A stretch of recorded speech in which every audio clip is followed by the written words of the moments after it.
Six, six, six, six. Tối, tối, tối, tối. Tối, tối. Hello, hello guys. Ini là nhân tế cho nên là tôi lần lẽ rất là chữ. Với như YouTube như đi sớm March YouTube như vậy ạ. Mà sáng nay chúng tôi nghe về tiếng nghe ra vang về thị trường phố dùng phải tạo cái nhà các sự trang về rất là rồi cho nó mà sai như thế này mình sẽ thiam là mình đi hỏi bắt ta chỗ sẽ là hỏi với chú sẽ ta sao hay nó nằm vấn này contact nằm vấn này sẽ ta sao một số vấn đề về con cái là thì nó tập làm và tạo kiến rồi nó tập làm và tạo kiến nhiều bên chỗ hay quy thì in đấy nào cũng nào nói cần vào cái mà sẽ cái tại chỗ cái mình đó là có mà Santa chú mà đó chú thì là các cái này camera accessories làm tụi hiện có cái thì anh nhìn là nó còn phải lắm này ạ cái chỗ có cái tràn để bên thì của là điểm tặng lại vàng in tiền cà phê trắng để cái thốt này giờ có tầm vàng chuối chuối là bên có hồ sân ở cái hiền chưa cần report mà sản sẽ là chuối nên bây giờ in nào kan refreshment kan ai baka ka tua hot me cho ko ai la lang bak si chong ni kuna ko hian chu wang cho nên cho ai lo ko kha ni ko por chan kha ti khali se nei ko ma ya wang cho ta hian giờ ko ta ngon lo ma kal zel nga office ban hun tran ban hun anh về chân đó là anh traffic có hơi đầu rush về đầu left ta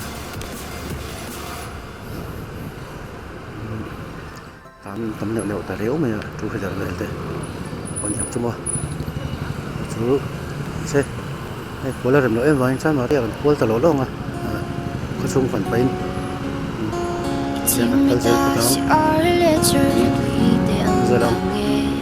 sàn thiêng bao ra khi giấc mơ in mùi nghe du lên sắm đó đi lao anh đang có sắm trong lòng ô với tê lung lại du nghe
much of my mother has my mother left in me?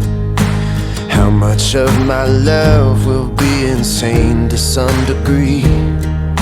And what about this feeling that I'm never good enough?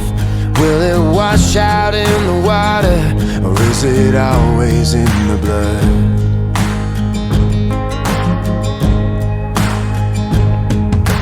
How much of my father am I destined to become?